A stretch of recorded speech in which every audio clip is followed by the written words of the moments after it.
spotlight you, Susana, and I do want to point out that in the chat section is a link to her website so that you could buy Dead Shark on the N Train. It's her book that came out during the pandemic, and it's published by Broadstone Press. Broadstone Books. And the link to Broadstone Books is there too. Oh, thank you, Susana. That's fantastic. So you have a multitude, and if you did want a signed copy, you know, reach out to, if you don't mind, like letting people know how to do that, because I know a lot of times I really like to have signed copies. So that will be something on my list. There we go. And so just, you know, scroll up to see in the chat section, or feel free to ask at the end of the reading. And with that, I am not going to do a big bio because my main thing is hearing from the poet directly. So you are now big screen. We're going to mute Susana. So you'll see us clapping. Guys, at the very end, we can all unmute, but if we can just mute now would be perfect. And I'm going to mute myself. Thank you so much for being here. I'm super excited. Thank you, Malika. In for a treat. All yours. So Dead Shark on the N Train is a book in which large and small acts of violence, and sometimes not, you know, like hit violence, but incursion, are threaded through. And mostly this is directed toward women, but sometimes toward men and sometimes animals. So I'm going to start with a couple of animal poems, including the title poem, Dead Shark on the N Train. Poor brown fish beached at Coney Island, been carried in someone's arms to the roller coaster, where another man thought it beautiful and tried to transport it home, only to abandon it on the subway. And you know how it is in New York City. Nothing surprises anyone. The car reeked of dead shark, and passengers took photos, debating Instagram filters, when the conductor asked everyone to leave and closed off that train. At the end of the line in Queens, a transit worker plastic bagged the body and normalized the car. I fled Queens when I grew up. Like sharks that migrate freely, I traveled to survive. Didn't want to reach the end of my line in the same place I started out from, though I ended up just on the other side of the river. When someone on the number 1 had a heart attack and died, his corpse rode the loop from South Ferry to the Bronx and back to South Ferry twice. Like a man in his habitat, he seemed to be napping. Unlike the shark, no one put a Metro card under his fin, cigarette in his jaws, can of Red Bull by his side for the journey. That is something that actually happened in the New York City subway, but everything pretty much happens in the New York City subway. This is Sign. Remember Nim Chimpsky in his red knit sweater, the chimpanzee that thought he was human, learned to sign stone when he wanted to smoke a joint.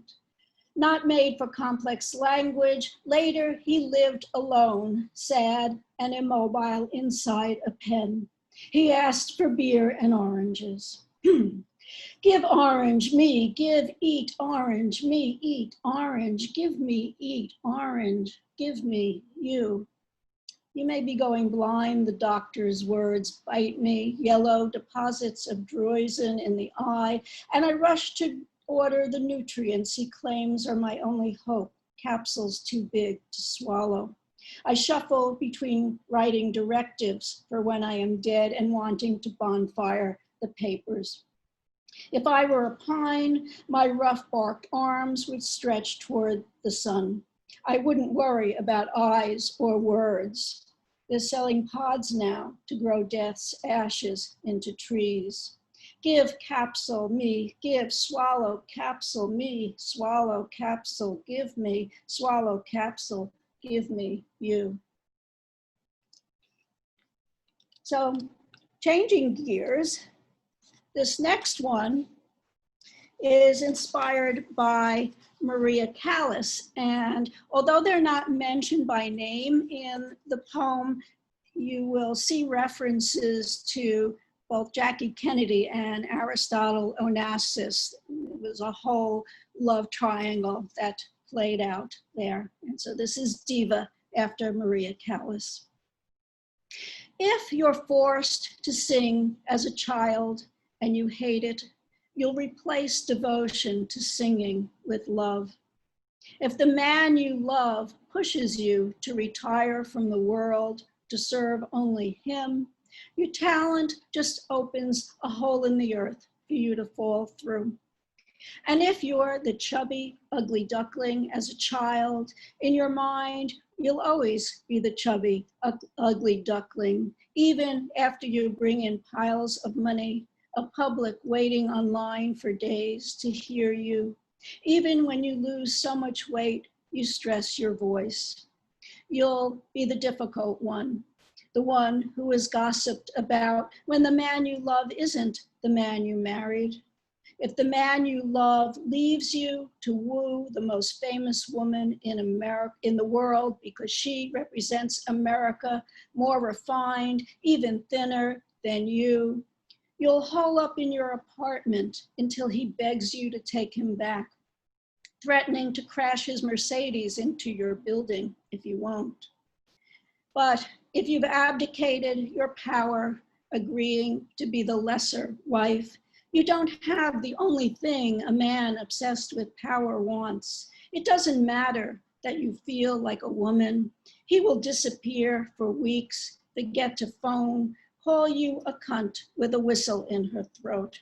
Still, you'll sneak in through the service entrance to see him one last time when he's dying. His canary, you'll call yourself, your voice cracking on the high C. So I live in New York City and I live on the East River. On one side of New York is the Hudson and on the other side is the East River. And New York ends up threaded through a number of my poems. And this one is called The East River Isn't Romantic Anymore, which is actually the lyrics of a rock song named Greenpoint, which is a neighborhood in New York. 16 miles of saltwater estuary that can't make up its mind in which direction to nudge the tugboats extends south from the arched bridge at Hell Gate. Once a mass of ice got stuck, and for a few days, commuters could cross on foot between Brooklyn and Manhattan. They've cleaned up the water from when human waste was dumped, when Harry Houdini performed his first wooden crate escape with shackles and straps. Swimmers practice their strokes from Brooklyn Bridge Park to Manhattan, where the current runs fast. Every year, some jumper drowns. It's where the suicides go, are the lyrics of the rock song, like the father of a man I once loved, who locked up his dress shop and, arm dangling from the car window, smoked his last Marlboro as he drove down Montgomery Street, never braking. The city's machinery fished out the car, bleeding water, and him, a man who no longer needed to make up his mind. I think there was another one a couple of days ago because the helicopters were going back and forth on the water searching for someone. I don't know what happened actually. So I used to, before the pandemic, travel a lot, and the places I go often also find their way through my poems. And this poem is set in Cartagena, and I was very excited when I was there because I'm a fan of Gabriel Garcia Marquez, and I wanted to go to the bar where he used to hang out because I thought, oh, I can soak up all these molecules of him, which surely must still be there, but it had gotten kind of renovated to the point where there really was no trace of him left. So that inspired this poem, which is titled The Bar Where Gabo Used to Drink. That was his nickname, Gabo. The skeleton girl with 72 feet of copper hair is gone from El Coro, its downstairs crypt. Cigar-smoking nuns are gone. El Nobel is gone. No plaque marks his name in the old convent hospital, now a Sofitel, enclosing wicker seats and rows of aguardiente and rum. A jealous mistress, the city. Gabo's ghost has stolen a cocktail, gathered his ashes from under the bronze bust in the cloister de la Merced, and put on his trapaloco crazy rags. The writer's ghost floats to the market to talk with drunkards, pickpockets, butchers who stand amid cow hearts and eyeballs prized for thick soup, climbs rampart stairs to stroll the tops of old walls along traffic and the sea. He yearns for Mexico City, this amethyst afternoon. Nothing better to do as it wanes than sneak peeks at the setting sun that will leave over and over a hot giant orange, glittery as a street whore walking late. I'm going to read a couple of short excerpts from the middle section of the book, which is inspired by Frances Glessner Lee, who's thought of as the mother of modern forensics. She constructed a series of early 20th century doll houses, as many women of her generation and class did. The difference being that in her doll houses, there were dead bodies.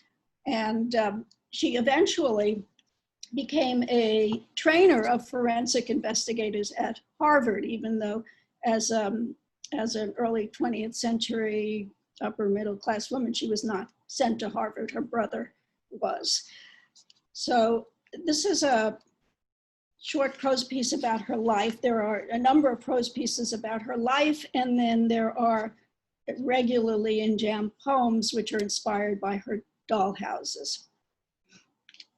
A perfectly good hobby for middle-aged society ladies making handcrafted miniatures. A perfectly good profession for men, detecting and police work. Glessner Lee breaks down that gender division with depictions of domestic violence in feminized spaces, training detectives how to analyze scenes of violent crimes. A forensic role model, she becomes an honorary police captain. Because she wears all black, her family nicknames her Tarantula. I became very intrigued by that nickname because as a New Yorker, it's not uncommon for me to wear black. Probably 90% of my wardrobe is black. And the idea of my family calling me Tarantula because of that was kind of incomprehensible, because many, clearly my family was less dysfunctional than I've always thought. So here's one based on one of her doll houses. This is, I think, the only poem I've ever written from the point of view of a dog. The smell of smoke. I love the nighttime smoke, fuel can in the doorway, the escape through the door only a dog could make. I made my escape. Love the cans of evaporated pet milk left on the table, bread and soup. Love the charred surfaces of the carefully built cabin. Love the cabin, fire in the collapsed bed and bedroom wall, headboard of the bed, intense burn of the uncle who remained in bed, who kicked me repeatedly. Love the necessity of dental records, soot in his trachea. Love the arson. The search for accelerants. They search for accelerants on the nephew's clothes and hands. Love the young nephew, my master, lurking outside, fully clothed. The argument they had that night, the sinner, if not the sin.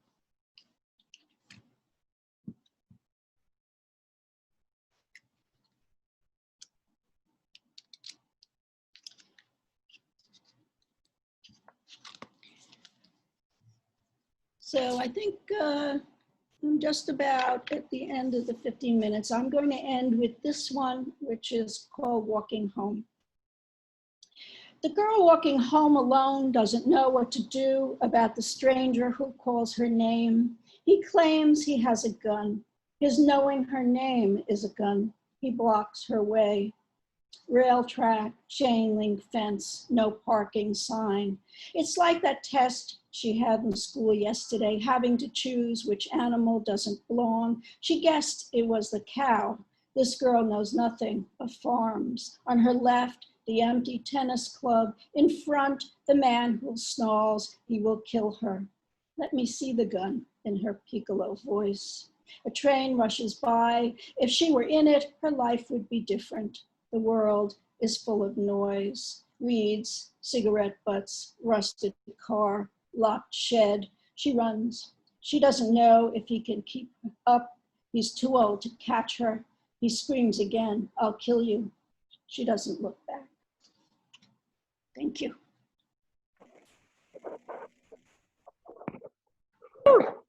Wow. Oh my gosh. It is so powerful to hear so many in a row. Y'all can unmute because I know people want to clap. Goodness. All of your endings were powerful. Wow. Wow. Bravo.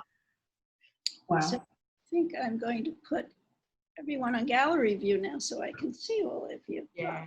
And I will take you off of the spotlight so you can do so, but just amazing. And somebody said, and I saw that written in the chat section, quite a few of us were saying, wow, the endings, because you really know how to nail a poem. You know, the endings are just amazing. So I thought I would go through a couple of the comments because I know you want to hear them. And a lot of us were writing lines that, you know, appealed to us or that, you know, was just sticking. Lisa was like, the conductor normalized napping. Just gorgeous, gorgeous lines. One of the things I noticed was your descriptions are so like detailed and just really pull you into a place. And then you have these lovely slant rhymes that just keep a musicality that is just rolls you along. Oh, Lisa said, I'm clapping on mute. Love the trains traveling. You're helping us to travel. I'm clapping on mute. Does anybody have a question that they want to ask while I'm scrolling through here, making sure I didn't miss any questions? I see Caroline here, Sarah, hi. Guys. Hi, Susanna. Yeah, and Carolyn Wright is here. That's so awesome. I was excited to see that. I wanted to hear something about your process. You know, I was fascinated with the range of topics, you know, and I was just curious, how do things come to you, or do you go out looking? Every book is a surprise at the end, and even after it's published and you open it, it's a surprise because I think you didn't know that you were doing what you end up doing. At least that happens with me. Maybe I'm not properly observant as it goes along. This went through a couple of iterations because initially I wanted to do a series about crimes, but it turned out as I was writing to be not so much, well, there are a lot of crime, there are a lot of crimes in the book, but it's about more than that for me. It was about, I teach gender and I'm interested in gender and I'm interested in gender violence, and that certainly gets threaded through, but I began to realize that violence could mean many things and didn't necessarily mean that someone was being hit or raped or killed, that there were ways of eating at the soul that I was trying to get to in writing the poems that eventually became this book. And that was another thing that I think was just threaded through the whole thing, is this deep empathy for all of the things that you were looking at. And I think that there was a way that somebody put it that was fascinating, and I'm gonna see if I can go back to it. Lisa pointed out another form of traveling, the unfolding of poems in a manuscript. And Carolyn said the 9 poems look and feel different once published. Which is certainly very true. We do, yeah. Hillary was pointing out domestic violence in feminized spaces. Very good point. But the empathy that you, when you handle how you're looking at things, is apparent in your poems, which I really love seeing. sorry, I like writing about art. And so writing about Frances Glessner Lee's dollhouses, which is the center part of the book, was a natural for me. Even though she didn't intend them as art, they are art now. We can think of them as art. And there are some other poems about art scattered through the book as well. Yeah, that was another thing I loved, is feeling like I was learning stuff from the poems, because I've never heard of that woman, and dollhouses were, you know, definitely something that people, you know, had, and you spent time curating and moving like books that you could actually read. You know, it's pretty amazing. So I'm assuming these were photographs of her dollhouses. There was an exhibit of her dollhouses in DC a few years ago at the Renwick, the Museum of American Art, the Smithsonian. And most of them are on display at the medical examiner's office in Maryland. They're owned by Harvard, but they're on permanent loan to the medical examiner's office. One of them is owned by a forestry service. Oh, wow. A forestry service? Yeah. Probably the one I read. I'm not sure which one actually, but probably the one I read, because it involves the burning down of a cabin. Oh wow, okay. But I'm not sure. Awesome, thank you. Did somebody have a question? I'm making sure I didn't miss anything.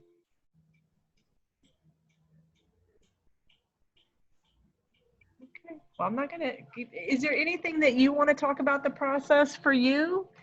I was curious too about like revision with the slant rhymes. Is that something that comes naturally to you, or is that just? I hate revising poems, but I think so, yeah. And some are just easier than others, and some I futz about for years, but well, they don't end up in the book, because you know, if I'm futzing with it for like 6 years, it's almost kind of a lost cause. Now, one of the women from my writing group is here, and I have a great deal of respect for her process of revision, because she revises and revises and revises until it's perfect. And I have to admit, I find that torture. Although I understand. Yeah, I think there's people that say, you know, that first impulse is the ride they enjoy, and then the coming back to the poem and, you know, editing is not the thing that, you know, thrills them. I know other people that like get thrilled with the idea of revision and editing. So it's always interesting to hear what somebody's approach is, because I think we all have things that work and don't work. I recognize the necessity of it, of course, and I admit it's useful, but of course it's useful. But sometimes you do it, and then you do it and you do it, and then you go to sleep, and then you wake up and look at your poem again, and it's like someone rearranged the whole thing while you were sleeping.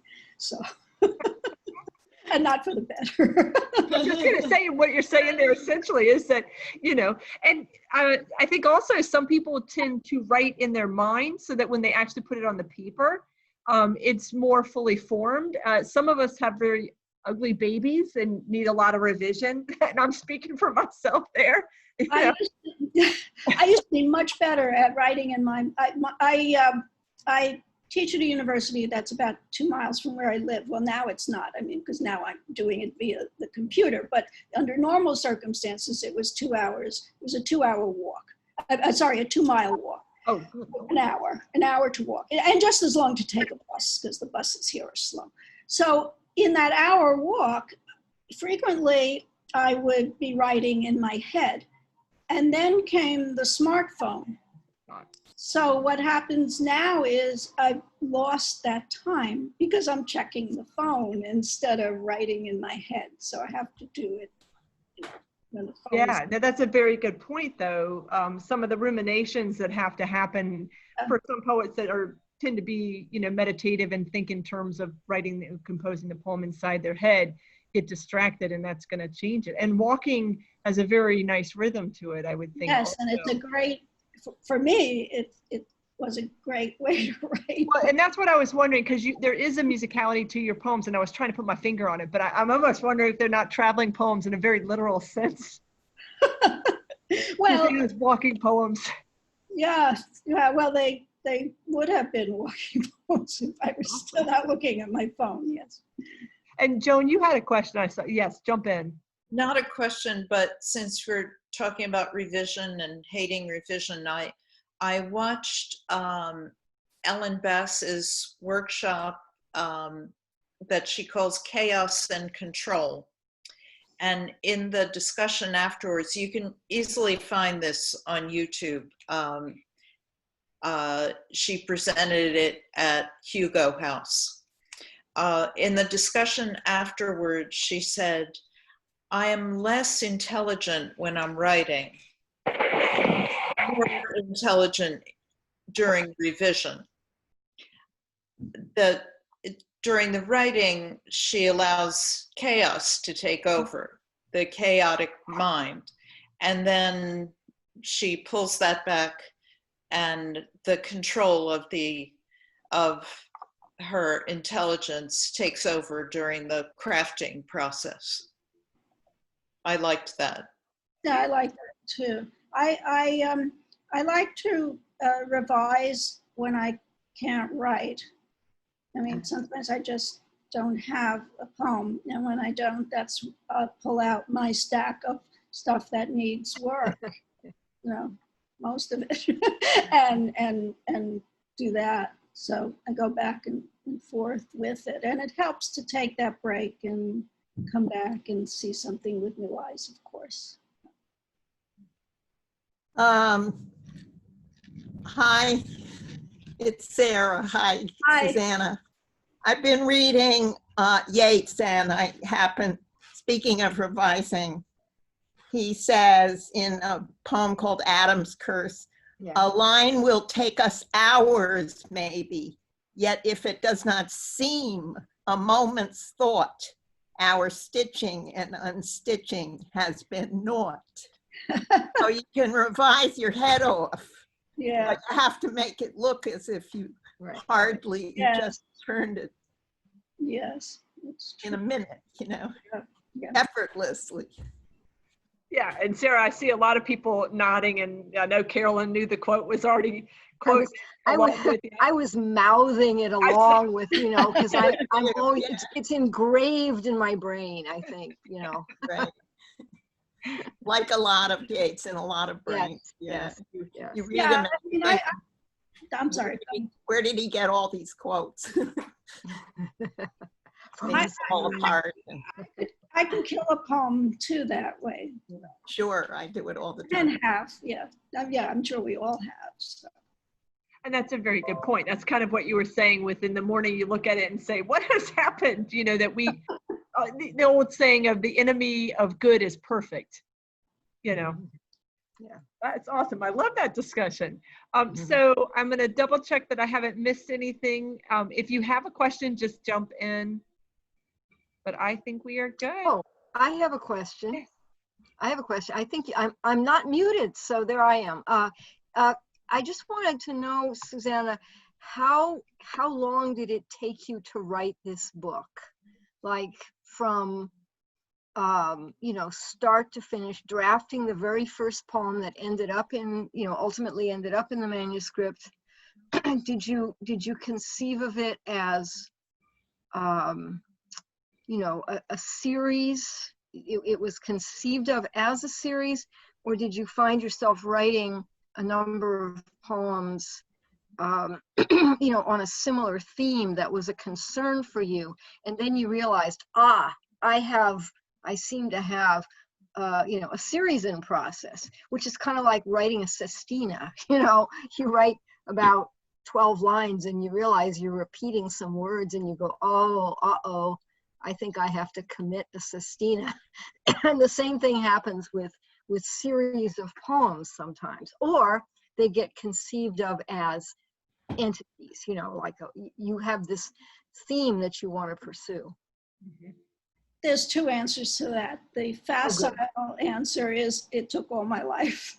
And the second, you know, answer, which is, I think, what your answers what you're asking is my last book, well, book of this sort came out in 2017. So I've been writing since then, except for an erasure book, which I did in the interim. But other than that, it took that time, and I always have, I always return to certain themes, and this is a theme that you can find in other books of mine, but I wanted to look at it more fully. So I always write to theme, but then I write, during the time I'm writing to theme, I'm writing poems which don't fit the theme, and that's okay too. You know, I'm not gonna kill those children just because they don't fit the theme. But generally, I will focus on theme. Like right now, I've always written about girlhood.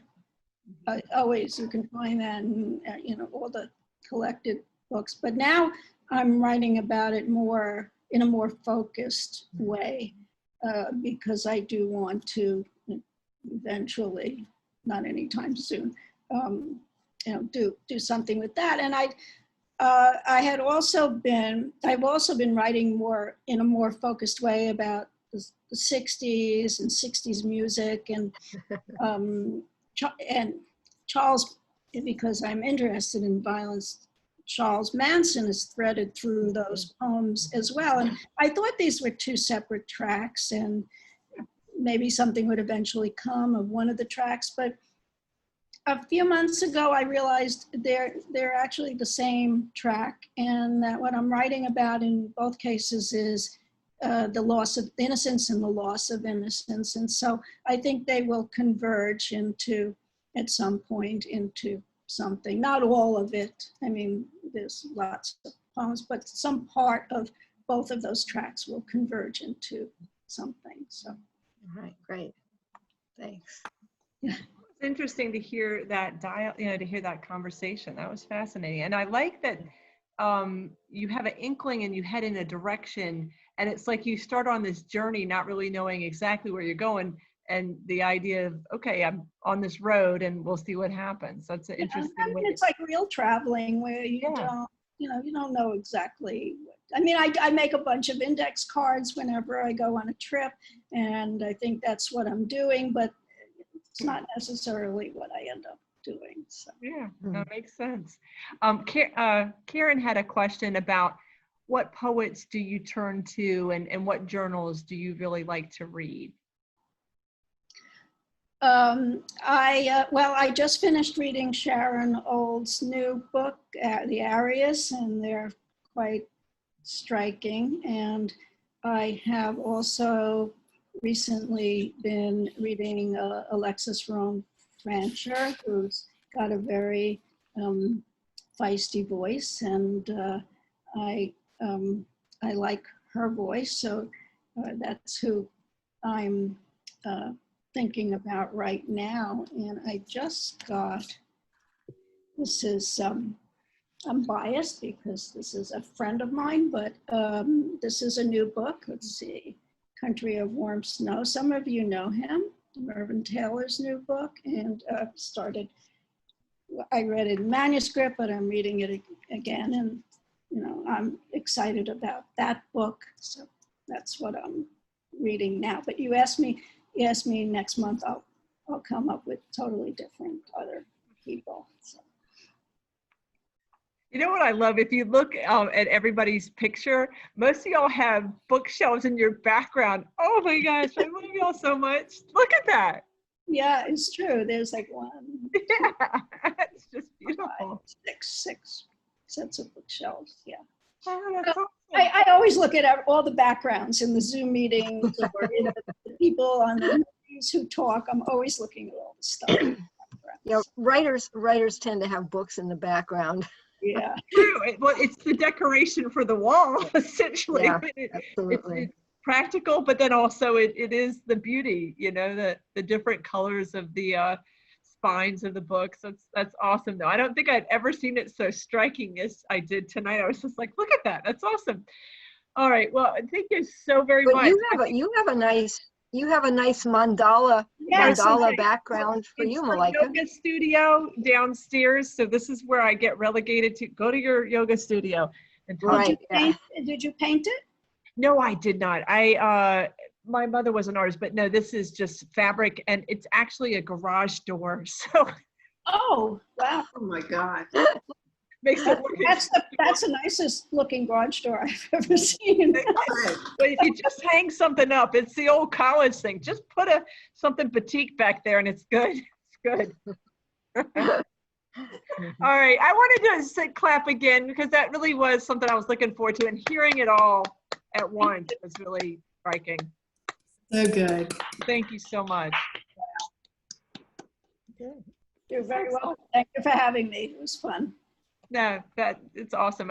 So one of the things that I think has been so amazing about these Thursday book launches is that so many people are in this position where their book came out and everything gets canceled. And so I've had the good fortune of, noticing when somebody I admire has a book out and being able to say, hey, would you be willing to come and talk to us on a Thursday? And this has become really a mainstay for my week. So, thank you for that. Thank you for. Welcome. What are you going to do when the pandemic is over? I think I might keep these going because I think that somebody can, even if everything's back on and people can go back on book launches, there is something very intimate about this group, and I think you can do it from the comfort of your own home. So I picture continuing. So we'll see if people are still willing. People want to come talk to us, but I hope so, because I would say that this community has made some really deep friendships, and we've had some amazing poets on here. If you and we've been able to have people that I couldn't see. I'm not going to New York anytime soon. I would have never had the opportunity to hear you read, and unless I found on YouTube or Wednesday Night Poetry, but this is different. And so I think that one of the silver linings in the pandemic has been being able to have a larger community. And Wednesday Night Poetry, didn't used to be virtual. Kai Coggin has curated such an amazing, there was 36 poets for this last Wednesday, maybe 40 altogether. Yeah. International now. So that is remarkable. We are so blessed with such a great community. How can we reach you if we're interested in reading? If you have a book that has come out. My question too. Yeah, please just send me a Carolyn. Anytime, are you kidding? I'll clear off a month schedule. Yeah, so if you just send me a message, Sarah, via Facebook, and I'll actually put my personal email address so that you can directly just reach me. It's just malikaalbrecht@gmail.com, but I'll put it in the chat section because sometimes put it in the chat section. I was going to say it's not a common name, so then you can just cut and paste. Yeah, there you go. Yeah, see, exactly. Carolyn has the perfect, from Seattle, she could never attend these without flying. And none of us want to get in a plane anytime soon if we can avoid it. And also, notice that I specified in a plane. Yeah. There are other ways to fly. No, none of which I partake of. Right? Oh, I've missed you. That's awesome. All right, guys. Well, let's move into open mic, and anybody that didn't get a chance to say that so I have the list here. I have Patty, Joan, Betty, Karen, and Christy. If I somehow missed that you wanted to read, please let me know. Okay, great. I'll put you down, Karen. I didn't even know there was an open mic, so yeah, I'd be happy to have more fun. We just the fun just keeps coming. So, right. Okay, that's perfect. It's perfect. So I will come to you, Patty. How many minutes do we get to read? People are just reading one poem. Okay, cool.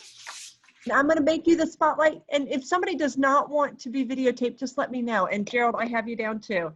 All right, all yours, Patty. Okay. Big yellow taxi paved paradise.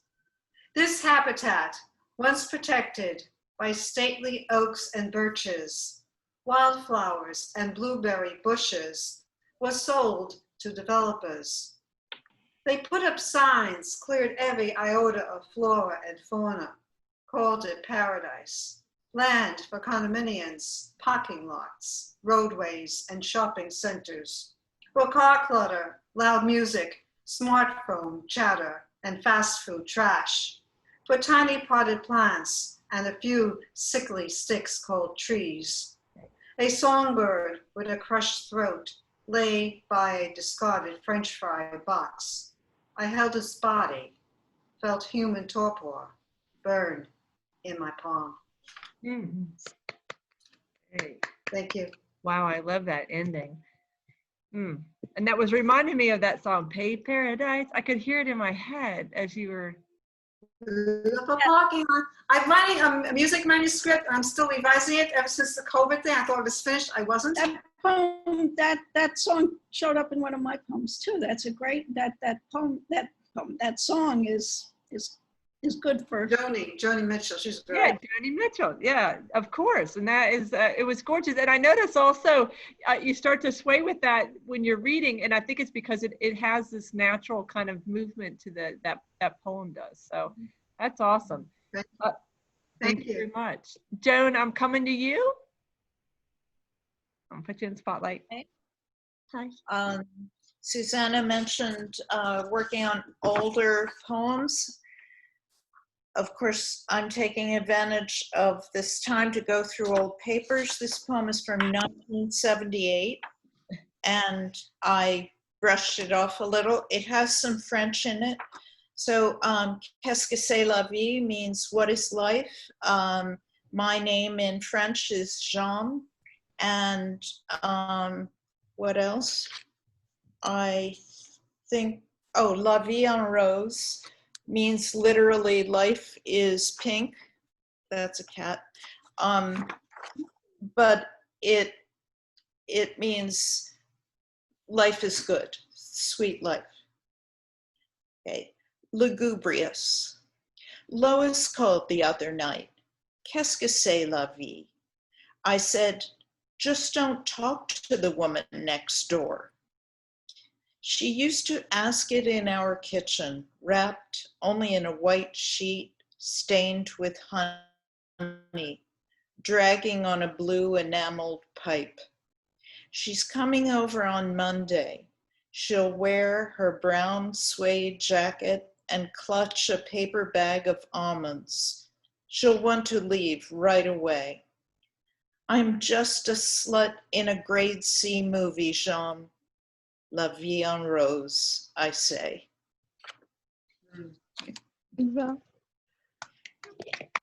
Thank you, Joan. That's awesome. It was really nice to hear a poem that I did not expect from you, because I've heard you read tons, and that was a different poem. I like it. Thank you. We're still friends. Oh yeah, oh, even more so now, Joan. No. I mean, Lois and I. Oh, okay. Oh. I was like, no, are you kidding? All right, Betty, I'm coming your way. Okay. Let me see if okay, there we go. All yours. The name of my poem is The Color of Words. Call it purple until it turns blue. Bleak weather is dark gray. Sky turns dirty, bleak cotton. Red mud freezes hard. Granny said, cold, ashen cloudy with a day of fish. Our words inherit color and phrases becoming sapphire syllables. Turning crimson that spews forth flames, upsetting stomachs to green sludge. Light whispers are chartreuse. Turning words we varnish to our own canvas. Hanging on the air in white balance, fade out to pink off pale lips, but words often turn into bloody darts, pricking the heart that seeps black. Thank you. Yeah. I like the synesthesia that's happening in that poem. That's awesome. Thank you for sharing that. Karen, I'm coming to you.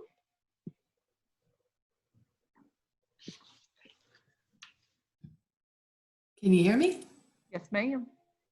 Okay. I'm so giant on the screen now, it always weirds me out.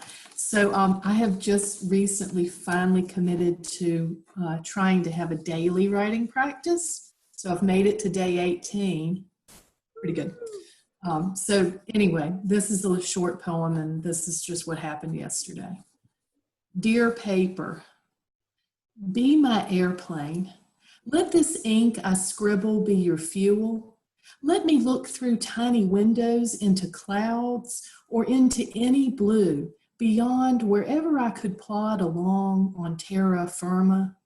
Take me. Let me soar beyond. I'm buckled in for any ride. Just let me be a passenger. I'll even glide. Just fly. That's a little spicy, girl. Thanks, Karen. I'm headed your way, Christy.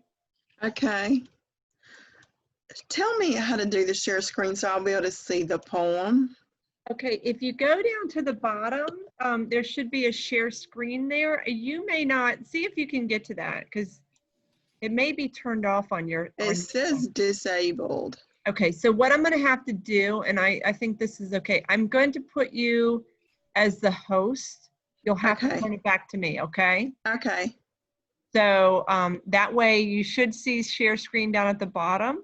Okay, you just tell me. Now I'll click on my poem and then share screen? Nope, go down to the green button, share screen. Down okay. There. And then, okay. Okay, I'm doing this so I can see y'all because otherwise I can't read it. No worries. Knives out, waiting for him to round the kitchen corners, wondering if walking into them will cut away regrets gone rancid. Her vintage ashtray on the bedroom window's outside edge smolders while he dreams sleep. A restless bed pressed against the window's inside lip trembles close enough to kiss embers, wondering if burning down a life will revive his will to breathe. Oh, wow. That last line, yes. Nice Thank job. you. Thank you, Christy. Knives out.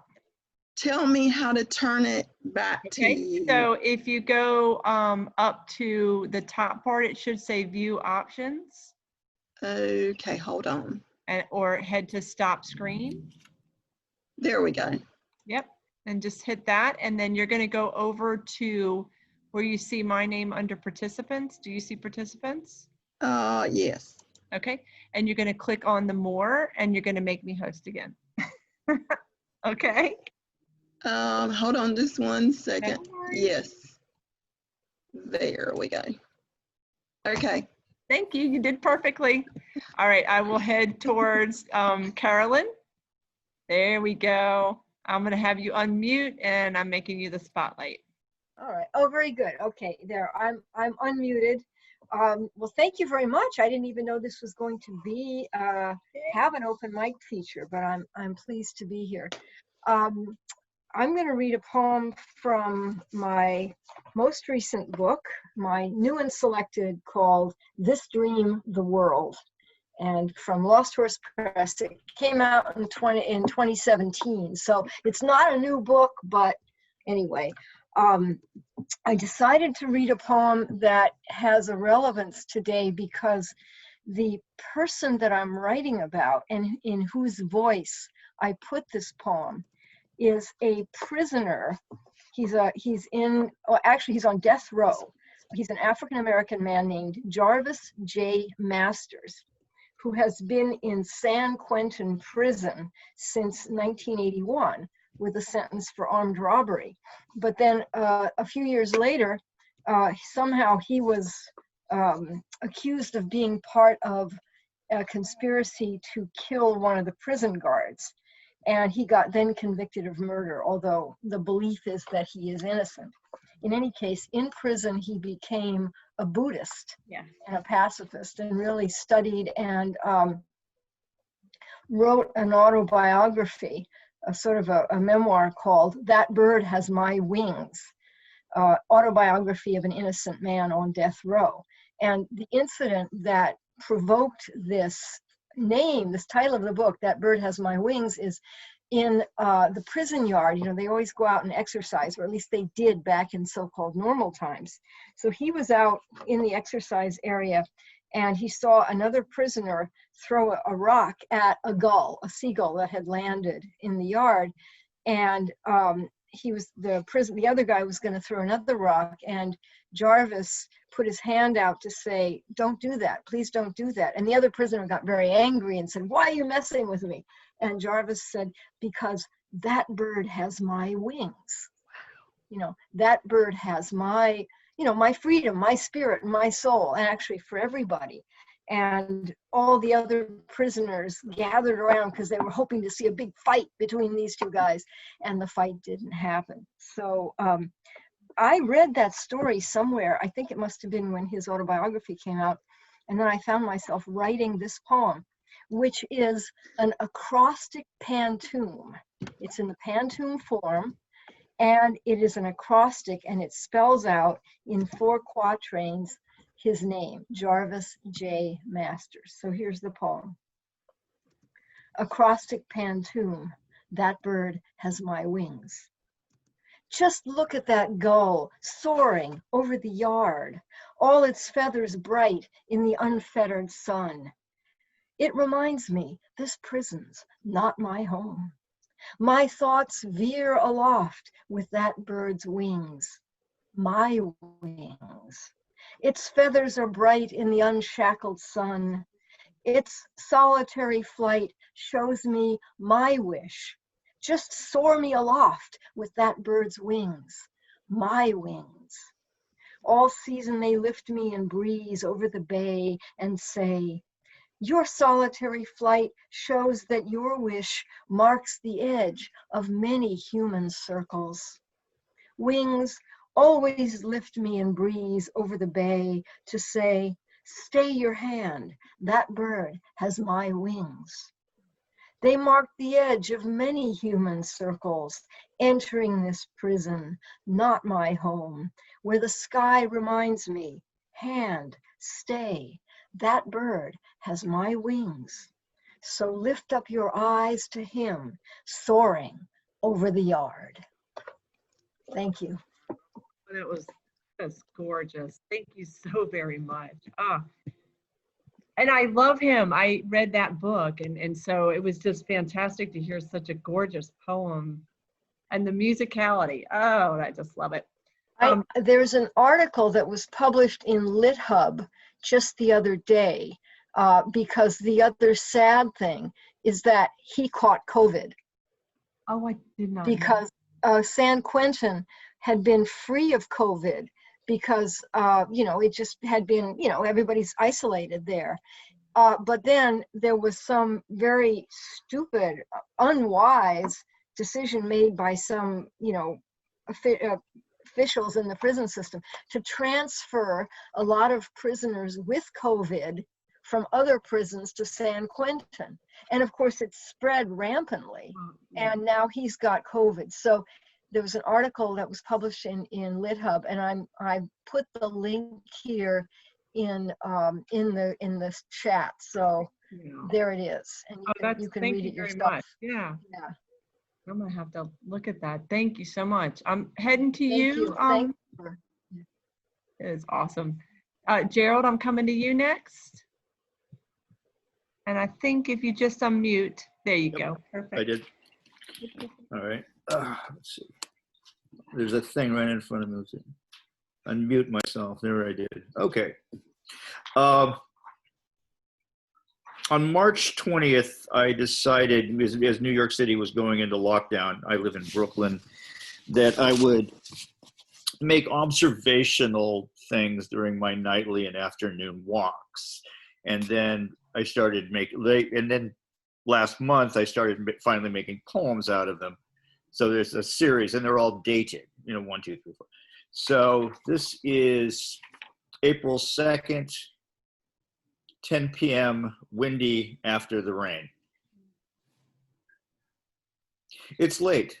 It's 10 p.m. when laughter breaks the silence of my nightly walk. And there, beneath the movie theater's COVID dark marquee, a full monster father plays with two girls who frolic and squeal. It's late. There's no one to bump when you jump. Rejoice in the body. Throw off the constricting day that confines you to rooms too small to work, to parent, to do school. It's late below the theater's dark marquee.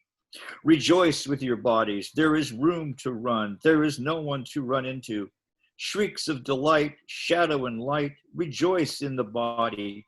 It may be late, but no one near will chide you for your joy, nor scold you here tonight for your bright squeals of glee beneath the dark marquee. Wow, thank you so much. I really like the rejoice in the body. There's something very radical about that in these times in particular, to even think of that phrase. That's lovely. Hillary, let me see if I can find you, because I'll be heading, you're our final reader. I found you. And you're already unmuted, so I'll just make you the spotlight. Hillary has a new book out, Malika. Oh, good. Thank you for letting me know that. Hillary, let's talk afterwards at some point. Are you on Facebook? Yes. Okay. I'll find you. All right. Thank you. Are we getting a preview from your book? Yeah. So this is the book. I just got a box of them from Congratulations. Press. That's Thank awesome. You. And I got a really nice blurb from Susana here. And hopefully she'll be getting her copy in the mail soon, although I stood on an unbelievably long line at the post office thanks to our resident. So to mail some books. So, but let's change the subject from that. I'll just read the first poem in the book.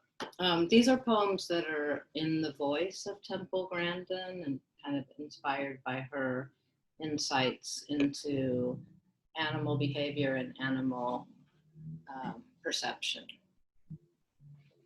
But it's also kind of a coming of age story. So in her voice, this is the first poem. I'll just read the first poem in the book. Nantasket Lights. I got kicked out of English for fighting. I remember what's her name's cheek blazing from my slap. She called me tape recorder over and over as I talked about the rotor at Nantasket Park. I didn't think in words, still don't. I rode that tilting wheel all night. I like the way it feels to be pushed up against a wall.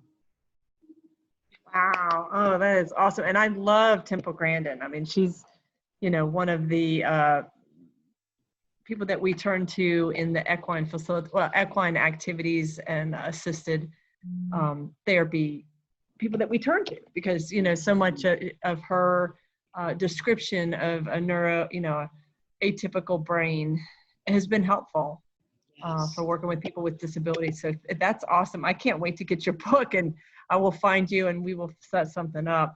And Karen, I saw you were saying something. Okay, I will. Y'all are very sweet.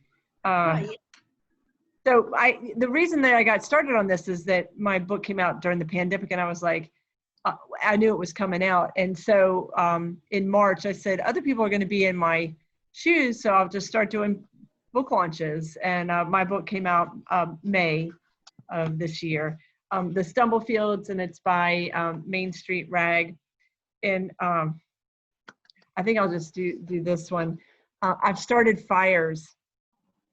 As a child in a backyard with matches, in my mind with thoughts that would flint my face hot in a crowd, on a man's left cheek with a bare hand. Who hasn't burned an autumn leaf, her own mind, a few hearts, the unmade bed? Smoke is apparitions, is ghost of wood, paper, photograph, is the desire to make meaning of a burn. Thanks, guys.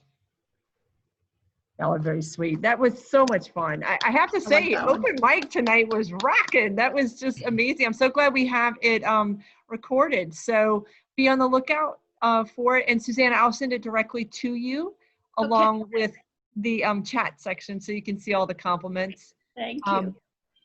Thank you. Yes, thank you so very much. It was just a pleasure. Did I make sure that Thank you for everybody? hosting this. Oh, this It's is so much fun. Come on, I have the easy fun part. I get to have poetry in my yoga room. All right, guys, be well. Thank And you. Thank you, everyone. Be in touch. Bye. Great to hear you. Bye. Susanna. Karen, by the way, Karen's going to be reading here. You can wave hi, Karen. Where are you? Right here. Who's there? Hey, there you are. Hi, Karen. I know, it's been fun being here tonight and watching. Yeah, and Great see, of course, bookshelf. the bookshelf in the back. Yeah. I'm And her, looking forward to it. do you have your book to show a cover? I don't. That's the reason we pushed it back to October. That's right. Get it till Ah. September. Okay. Thank you, ma'am. And then Joe made a request, no wolf spiders. Yeah, I will not do any poems on spiders. All right, guys. Thank you so very much. Thank you. Good night. Till next Good night. Bye-bye. Bye-bye. Bye.